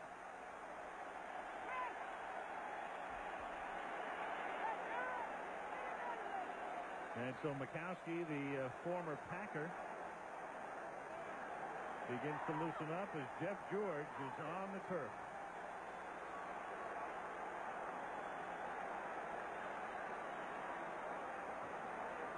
Hard to ascertain what the pain is at the moment, but it's very painful. Who he gets in one the back, and that could well Chris be it. Mims. Looks like it might have been the second hit by Mims that was right back in that kidney area. Blaze Winter was in there, but it looked like the toughest that was delivered by Mims. You wear a pad right over that area. Most quarterbacks do, but he took quite a shot from the 290-pound Chris Mims, who getting his first starting role as a defensive end with the loss of Bert Grossman to the Chargers. And he looks acting like he's maybe limping a little bit. Yeah, it looks like he's not eager to put a lot of weight on that right leg. Yeah. And this is cool. This is a nice hand here by the Colt fans, and you hope that they're cheering Jeff George getting better and not the arrival of Don Mikowski. I don't know quite how to interpret it. I think it's a combination. There were some who were cheering when George went down initially, but there are rubes everywhere. Here was a rocket for a while at Green Bay. 87 and all these stats were in their game against the Cowboys earlier this year. You're right about that, Frank. Don Mikowski was a shooting star. Burned awful brightly for a while up in Green Bay, and it has been all but extinguished. They called a magic first down from the 20-yard line. Roosevelt Potts picks up 2. We have 2 minutes to go in the third quarter. And we'll get a report as soon as we can on the condition of Jeff George. Now looking at that right leg. He was in the grasp of Blaze Winter before he was hit by Chris Mims.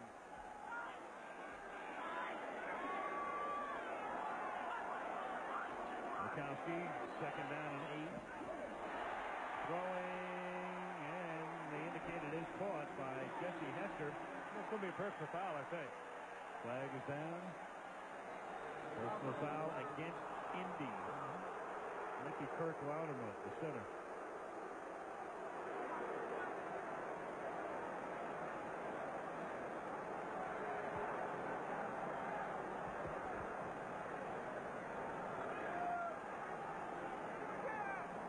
Watch the center here, Loudermilk. He's number 63 there, right there with Mikowski.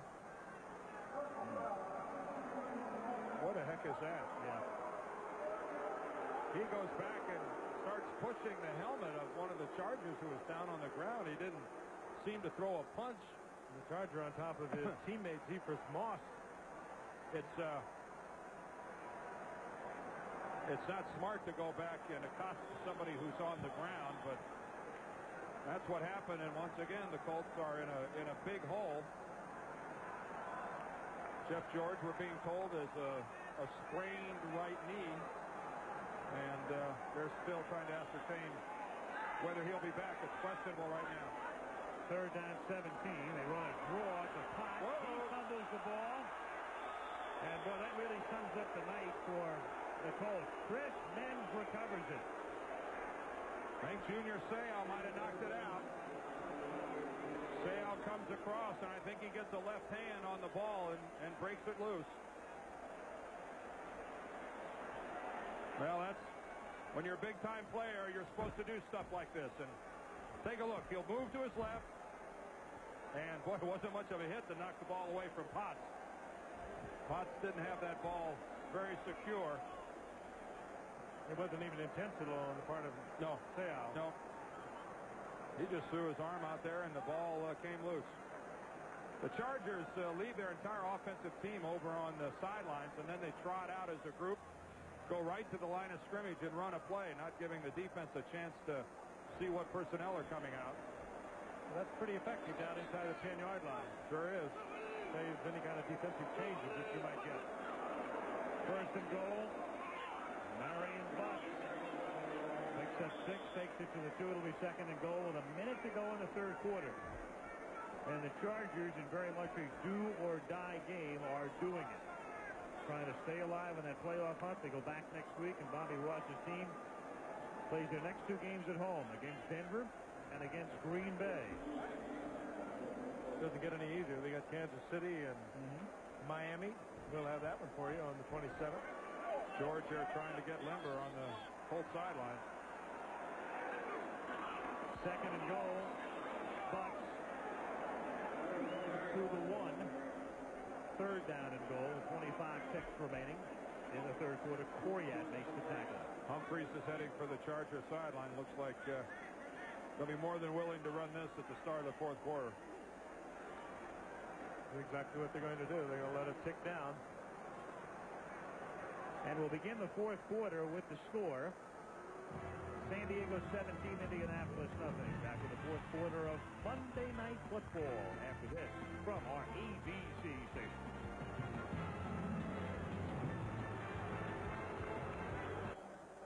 We start the fourth quarter at the Hoosier Dome in Indianapolis. Al Michaels along with Frank Gifford and Dan Deerdorf in what is very much the house of frustration for these fans.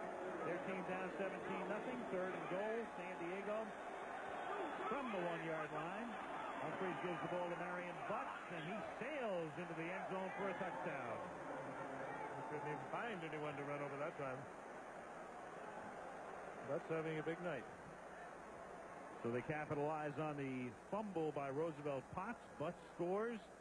And the San Diego Chargers playing their best game of the season on both sides of the ball, now leading 23-0.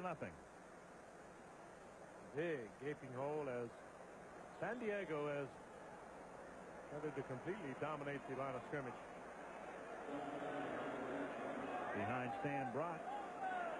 John Carney for the point after, and John Kidd to hold.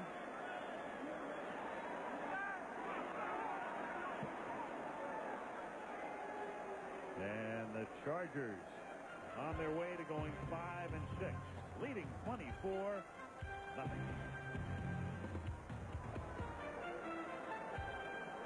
Well, I think they have come together on both sides of the ball better than they've been all year. I mean, defensively, they played superbly tonight. Think back to what Bobby Ross told us last night. 6 in a row. That's what we have to do.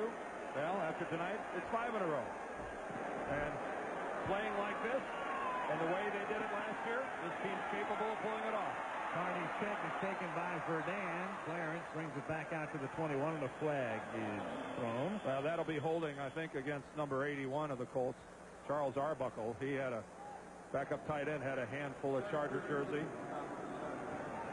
That's a guess on my part. I shouldn't be so bold, but at 24-0, I'll take a wild chance.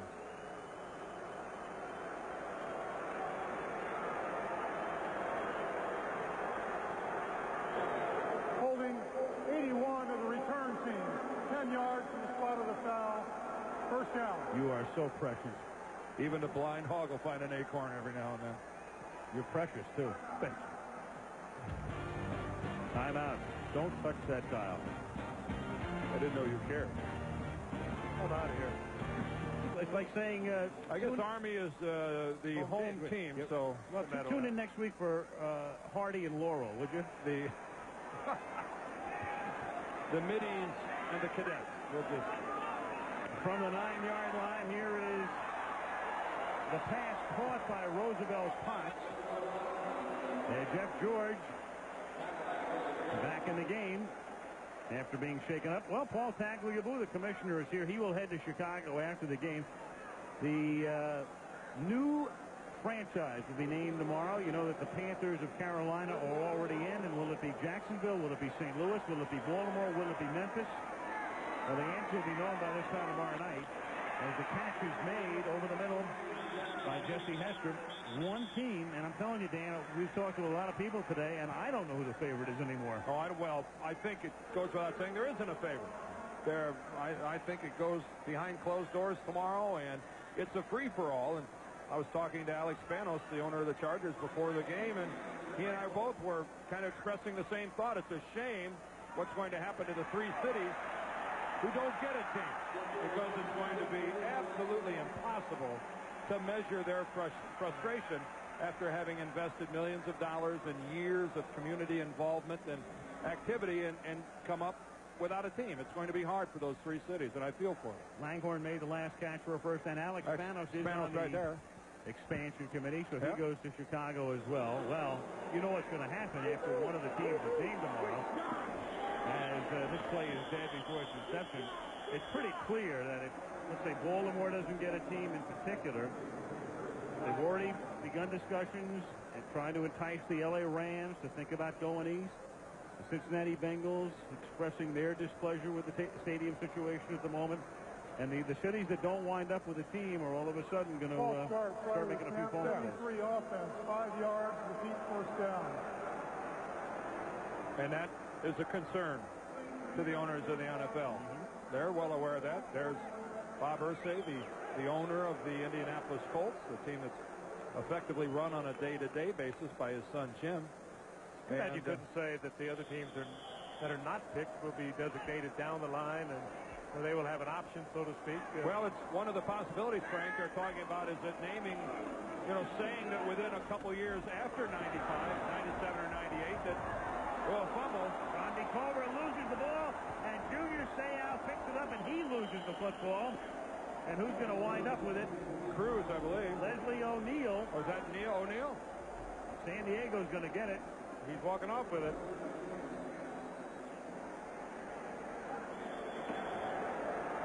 And that kind of a night for Indianapolis continues. It was knocked loose by James Fuller, picked up by Seau.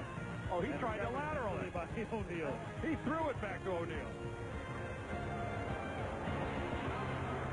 Who, at the end of that last play, made a ill-fated lateral attempt to Leslie O'Neal. He didn't go anywhere with it. He's lucky he held on to it.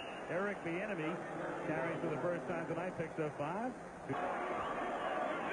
Second down and 5 at the 48-yard line. Eric Bieniemy picks up 5 to the 43.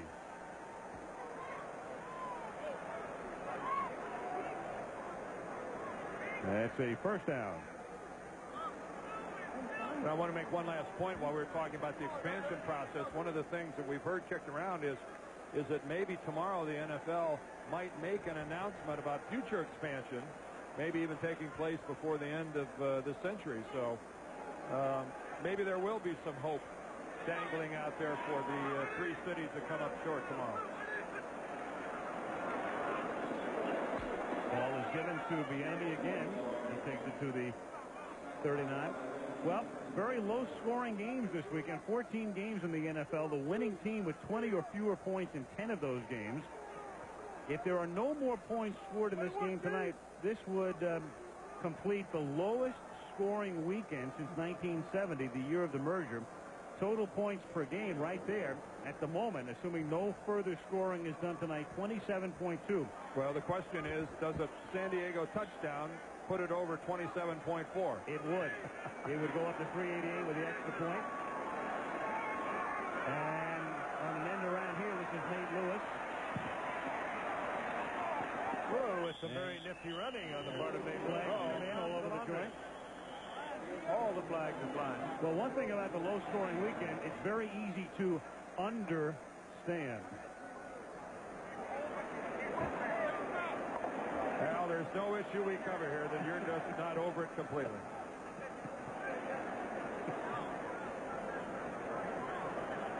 And this is a face mask that goes against the Colts of Indianapolis. Take a look at it right there. So obvious when that head snaps around like that. And Jason I might Belzer. say also dangerous. That's Jason Belzer. He's been all around the football tonight. Nate Lewis with some good moves to get to the outside. And it looks like this is the 15-yard variety. That's the guy when you don't let go. Yep.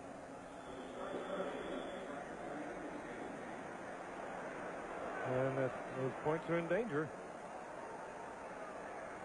24-0. Will Wolford there on the right, the highest paid offensive lineman in the league. Eric Jonathan with the fancy haircut. Here's Bieniemy picking up 4. Third-year back out of Colorado. Pretty much reduced to special teams and a backup role now. Well, the San Diego Chargers just staying alive. They'll be 3 back of Kansas City as the Chiefs still lead things. But Bobby Ross's team taking on Denver next week. That's a very big game. It'll be Kansas City 8-3, Denver 7-4, Well, Raiders 6-5, and San Diego 5-6 along with Seattle. Well, you make a great point. Consider the state of the AFC West. That this is a football team that's tied for last place in the division. I mean, how good a football are they playing over there? Certainly from top to bottom, the most competitive division in the NFL, when the worst team in the division is 5-6. And it looks like Montana may well be back for the rest of the season. That was Bieniemy taking the ball inside the 5. It'll be first and goal. On the subject of close races, no team has more than a one-game lead in any of the 6 divisions this deep into the season, and that hasn't happened since 1980. Who would have thought after 11 games the Giants would be leading Dallas by a game in the NFC East? Here's Bieniemy. Bieniemy, did he cross the plane? Yes, he did. Touchdown, San Diego. I can't, every time I look at the standings, I can't get past Miami being at 9-2. First, they lose Marino, then they lose Mitchell. Now they've got Steve DeBerg quarterbacking the ball club, and they're 9-2. Well, if you're going to get a quarterback, a backup quarterback, as we take a look at Bieniemy's touchdown again, Steve DeBerg has had some great games in his career, and Don Shula is the best. He's been documented over and over at bringing in backup quarterbacks and continuing to win. Bieniemy with his first touchdown of the season. John Carney for the point after. Shula has a great sense of what a quarterback can do. Carney bangs it through. Well, at least you can say it's closer than last week. 31-0 with 9:31 to go in the 4th.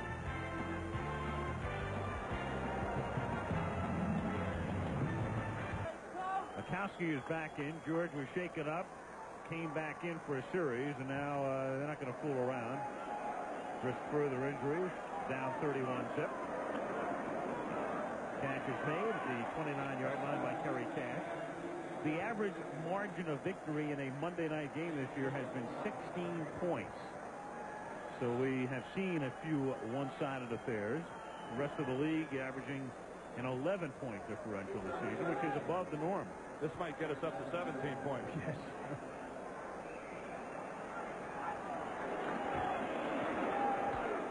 This is Roosevelt Potts up to the 32-yard line. We talked the schedule of San Diego for the Colts. They'll be at the Meadowlands 2 weeks in a row. Next week at the Jets, and then the following week against the Giants.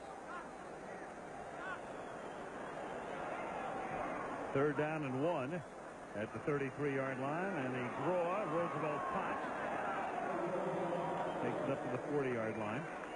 Next week, we head down to Irving, Texas, and make our only appearance of the year in Texas Stadium as the Dallas Cowboys, a team we've not seen on Monday night since opening night this year, take on the Philadelphia Eagles. Philadelphia finally getting another win over Washington. Ooh, Junior Seau almost had a pick. Seau with 2 interceptions this season. You know, we were talking about Seau before and how great he is and all of that, yet he's gone through the year. Granted, he plays a lot in coverage, but he does not have a sack, not one. And when we asked Bobby Ross about him last night, his exact quote was, has had a reasonably good year. Sometimes expectations are too high. Well, then we asked him about the year he was having. He was very honest and very realistic about the year. He said, look, I'm expected to make the plays. We're losing. When we lose, I should be making more plays. He knows the kind of player he's expected to be. 2nd and 10, and Mikowski's pass is right through the hands of Jesse Hester, who had a great first half, but simply can't handle a very catchable ball here. That's the type of concentration you see sometimes when you're trailing 31-0. That's a loss of focus by Jesse Hester, and not a great effort to boot. And you're right, he did have a marvelous first half. I think he was thinking sideline there, and he had a lot of room. 3rd down and 10. Mikowski's throw is a little bit behind Langhorne and incomplete. You know, that is really a well-thrown ball. But it was thrown behind the receiver, but had he led the receiver, that thing could have been picked off. A good coverage by Pope. Well, Mikowski with a good delivery. Fourth down, 7:53 remaining. It'll be a happy flight home for the San Diego Chargers. They play Denver next week and Green Bay the following week. Smile on Jack on my right here will also be flying home. Big Dan is that's right. home plate. Take to the air. Whoa, a little fake here. Ooh. Good idea. I mean, Gordon loses the ball, but only after he hit the AstroTurf, and it's San Diego's ball at the 25-yard line. Darian might want to think that over again. Well, Jack Riley's got to be a happy man tonight. He's watched Stan Humphries do a heck of a job. Jack calls the plays down from the press box. Oh, good look at the loose ball on the field. Craig Janoff directing tonight, and our ace crew never misses a thing. Kenny Wolf producing. John Freese will close this one out as Humphries sits down for the rest of the night after a big night for him. Eric Bieniemy. And they'll just run as much time as they can off the clock. John Freese had been the starter ever since Humphries needed more time to get back to 100%. And Humphries has been everything Bobby Ross had hoped he would be. And now Freese will finish this one out. And there is Stan, who is all the way back, apparently, after tonight's performance. Looks pretty sharp for a guy making his first start in 6 weeks. I like him. He loves to just let it go every now and then. Bobby Ross was talking about it last night. That touchdown pass he threw earlier in the game to Sean Jefferson, I think that's what Bobby Ross was talking about. He says he just likes to air it out every now and then. Here's Bieniemy. Eric out to the 34-yard line, very close to a first down. How about the way their offensive line played tonight when you consider that 3 of their 5 starters from last year aren't here? Broderick Thompson left. Dave Richards is gone. Eric Moten is hurt. And as you can see right there, 1977 is back in the lead. Yep. 93 has fallen all the way into second place. And now could they possibly overtake 1991? Stay tuned. Bobby Beathard and Alex Spanos very, very happy about what's taking place tonight. Bobby will head down to the locker room to congratulate the troops.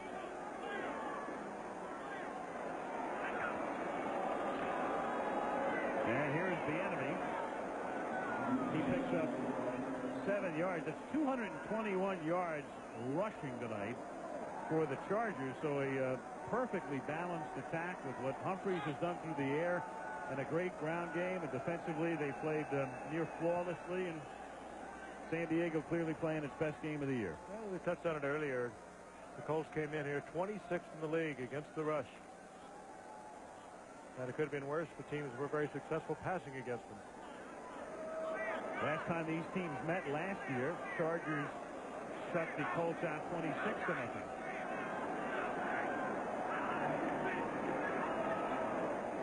Bieniemy, first down. These two teams met twice last year. You know, it's a point we haven't touched on tonight. Both these teams went into this year with very high expectations coming off last year. You go back to 91, each had finished last in a 5-team division, meaning they each last season played that very soft 5th-place schedule. And now this year, the schedule has gotten much tougher for both teams. And you cannot, I think, overemphasize the way things have turned out, teams that play that 5th-place schedule. And what it means. Not to diminish what the Detroit Lions have done this year, but they are the beneficiary of last year's same-play schedule. They're right. And quite realistically, that's the purpose of the 5th-place schedule. It's right in line with the reverse order of the draft and every other aspect of the National Football League. It is to help those that are down to get back and reach a competitive level once again. Keep things competitive. Yeah. It dawns on me that a lot of people might not even know what we're talking about. For instance, that guy right there. We all know Richie Westline has no idea what's going on. So, Richie, let me tell you, man.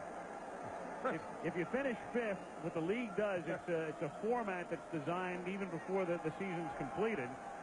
You're given what is, in effect, a much easier schedule the following year. In terms of playing teams that finish with inferior records. First down. Good looking screen. Ronnie Harmon up to the 47-yard line. Ronnie Harmon relatively quiet tonight. Such a key factor in the San Diego offense. Working out of the backfield on third down situations. Came into tonight 45 receptions, 79 a year ago. Kind of quiet tonight. Really didn't need him. Little over 4 minutes to play. Chargers leading 31-0.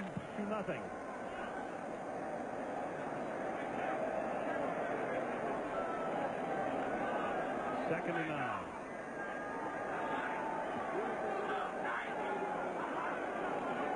Freeze on a delay. And Ronnie Harmon takes it to the 45-yard line. It'll be third down and 1. Chargers going to the playoffs last year. That was the first time they'd been there since '82. Indianapolis now completing its 10th year in this city, and they've only been to the playoffs once. One game. They lost that one to Cleveland after the '88 season. And the amazing thing is, it has not been because of lack of effort by the Earthsakes. They have made big trades. They have paid a lot of money. They have really put forth a legitimate effort to try to improve this franchise. Here's Means.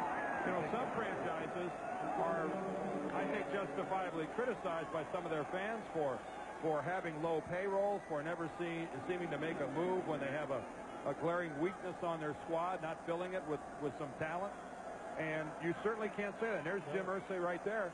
You cannot ever say that about the Colts. They think back to the Eric Dickerson trade, and the trade for the number 1 pick for Jeff George. And just moved think, a lot of people around. Just think about their immediate concern this year was they had to have help on the offensive line. So they go out, they pay Will Wolford $2.6 million this year.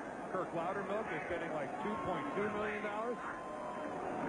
They aggressively attack their problems. They signed Will Wolford and then brought him in and operated on his shoulder. They weren't sure he could even go on and play. It just hasn't translated into wins and losses. I said after the '88 season, it was actually in January of '88, end of the '87 season is when they went to the playoffs at one time, and it was Dickerson who helped lead them there. He was going to take them to the promised land, but it was hardly a round trip. Eric Dickerson never took anybody to the promised land. No, sir. Back we come after this message from the National Football League.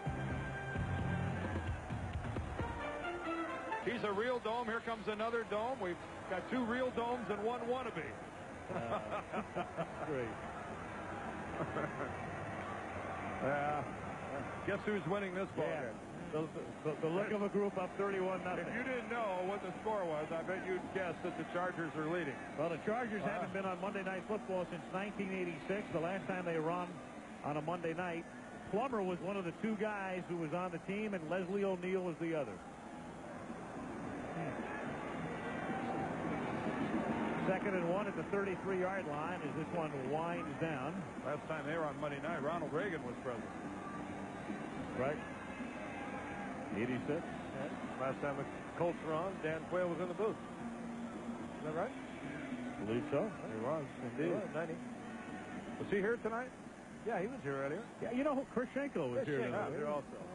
Our man Chris, who lives in Memphis, Indiana. And every time I see Schenk, I think about the Pro Bowlers Tour, which comes away again in January right here on ABC.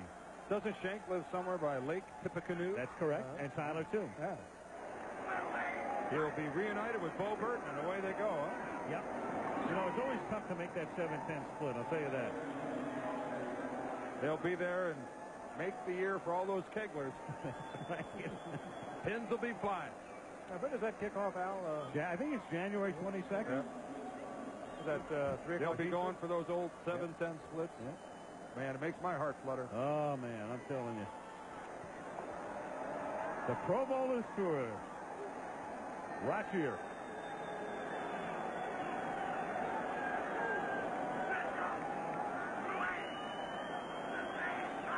1:22 to go.